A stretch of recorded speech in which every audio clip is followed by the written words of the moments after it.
Spanyol berpesta menggelar parade meriah merayakan juara Piala Dunia 2026. Estos últimos 50 días, el Mundial en escena. ¡Manos arriba, banderas al alto! ¡Arriba, caballo, que he visto también! ¡Banderas arriba! Sehari setelah menentukan Argentina di partai final, skuad La Furia Roja disambut bak pahlawan saat kembali ke tanah air.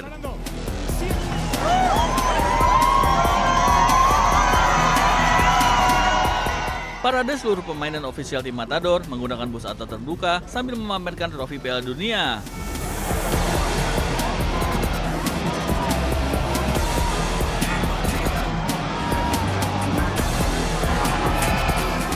Sepanjang parade, para pemain tak henti-hentinya melambaikan tangan, mengabadikan momen dengan telepon genggam, dan berbagi kebahagiaan bersama para pendukung.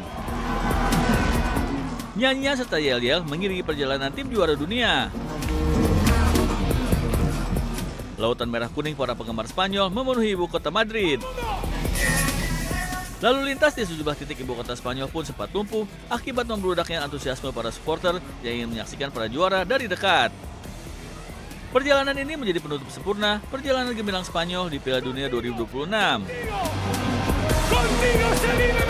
Kedua dalam sejarah setelah penantian selama 16 tahun.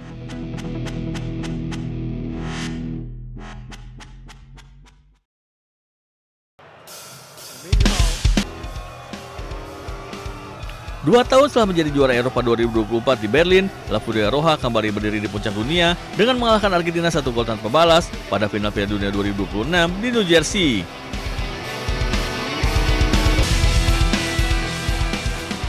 Kesuksesan terbaru ini menegaskan dominasi sepak bola Spanyol baik di level putra maupun putri.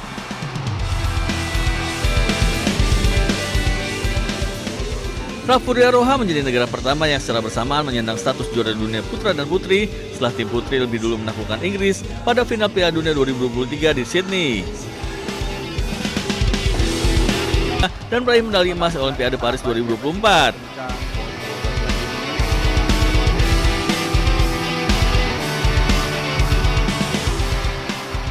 Sementara itu, tim putri berhasil memenangkan UEFA Women's Nations League pada 2024 dan 2025.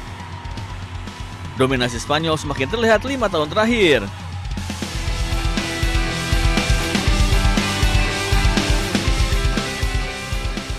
Dalam periode tersebut mereka berhasil meraih 16 gelar dunia dan Eropa, mulai dari level usia di bawah 17 tahun hingga timnas senior. Spanyol berhasil menjaga konsistensi dalam pembinaan pemain di semua jenjang. Buat, yo, ini wajib kemarin untuk warung samping bengkel saya. Yo. Masyarakat Pati melalui Aliansi Masyarakat Pati Bersatu AMPP, Dinas Pekerjaan Umum dan Tata Ruang DPUTR Kabupaten Pati didesak memberikan klarifikasi terkait penarikan pajak pedagang hingga ratusan ribu rupiah yang viral di media sosial. Pasalnya, hal tersebut sangat membebani masyarakat bawah, khususnya para pedagang kecil. Pihak DPUTR menjelaskan jika penarikan pajak tersebut bukanlah pajak untuk pedagang, melainkan penarikan pajak tanah irigasi sungai yang dipergunakan masyarakat untuk mendirikan warung atau usaha. DPUTR juga menyatakan jika pemilik warung sebelumnya sudah mengajukan izin atas pendirian bangunan semi permanen dan sudah diberitahukan sosialisasi terhadap penarikan retribusi pajak 1 bulan sebelumnya. Sebetulnya kalau itu dikatakan tidak ada sosialisasi 1 bulan sebelumnya sudah disampaikan gitu, teman-teman semua. Jadi karena yang bersangkutan juga ke sini dan juga mengajukan surat ini, kita buatkan juga untuk dengan lokasi, dan ada dengan lokasi juga. Mungkin di lapangan petugas kami di dalam menyampaikan itu mungkin bisa juga kurang jelas atau ya bersangkutan juga belum paham sehingga timbul miskomunikasi.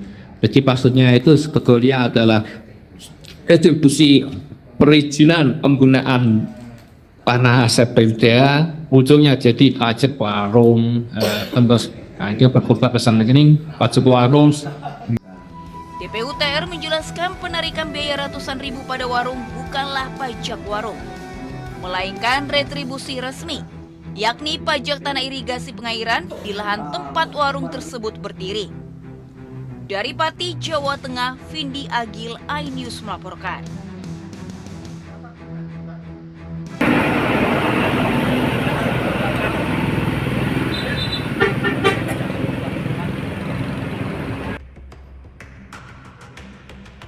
Dibantu warga, petugas berupaya mengevakuasi sopir truk tangki pengangkut minyak sawit yang tewas terjepit usai bertabrakan dengan 3 kendaraan lain di Jalan Wonosobo, Parakan, Wonosobo. Peristiwa bermula saat truk tangki melaju dari arah Parakan menuju Wonosobo, melintasi jalan lurus dan menurun. Pengemudi diduga tidak dapat menguasai laju kendaraan hingga menabrak truk di depannya. Menghantam mobil pikap dan minibus Mobilio, truk tangki terperosok dalam selokan. Dan sementara hasil olah TKP, kejadian ini searah ya. Jadi posisi truk tangki minyak ini dari arah Temanggung menuju Wonosobo dan menabrak secara beruntun 3 kendaraan lainnya yang tadi. Akibat benturan keras, sopir truk tangki warga Semarang tewas di lokasi. Sementara 3 korban luka lainnya saat ini masih dalam perawatan intensif di rumah sakit. Arus lalu lintas sempat macet selama proses evakuasi berlangsung. Dari Wonosobo, Jawa Tengah, Didik Dono Hartono, iNews melaporkan.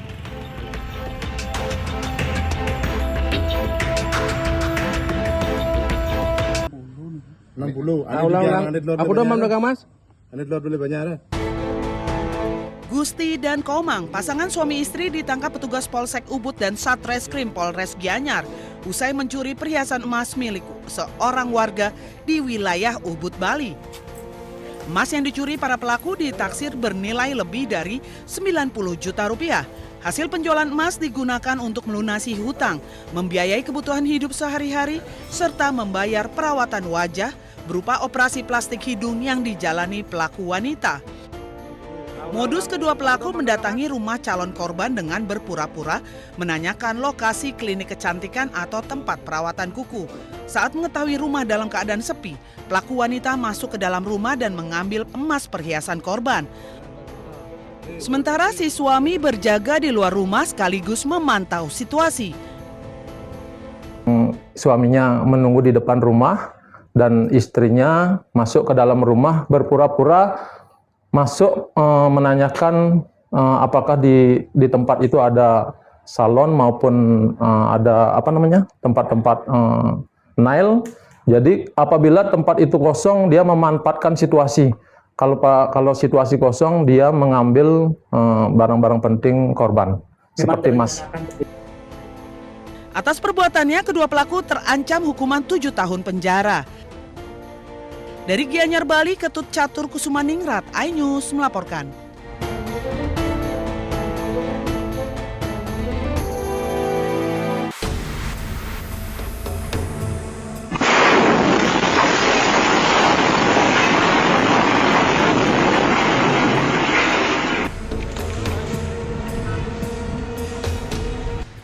Setelah 11 jam pencarian, tim SAR gabungan akhirnya berhasil mengevakuasi 1 korban ledakan rumah di Grand Polonia, Kota Medan, Sumatera Utara.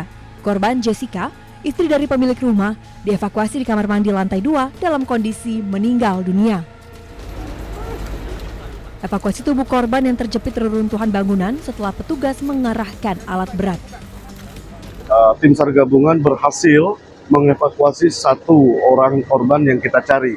Kemungkinan besar akan kita upayakan untuk tidak dirobohkan semua ya. Kita harus mencari titik-titik yang memang signifikan untuk kita temukan korbannya. Dua lagi berarti Pak?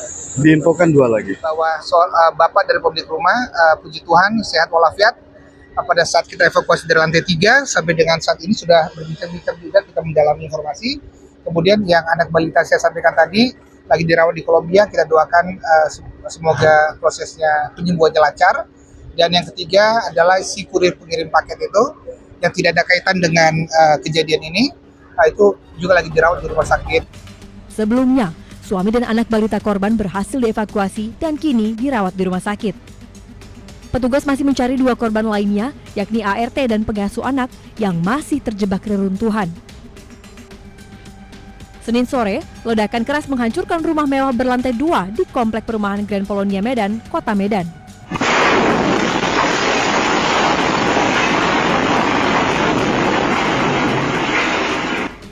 Ledakan terjadi saat sejumlah pekerja sedang merenovasi bangunan. Sejumlah kendaraan ringsek tertimpa reruntuhan bangunan. Beberapa pekerja berhasil menyelamatkan diri. Kecampaknya enggak bang, saya begitu langsung ada suara gitu langsung lari kami 6 orang. Itu serpian kaca dari sana tembak kemari. Pastinya di dalam itu ada sekitar 4 orang pembantu. Masih di dalam. Selain mencari 2 korban yang masih tertimbun, polisi masih menyelidiki penyebab pasti ledakan. Tim Liputan iNews melaporkan.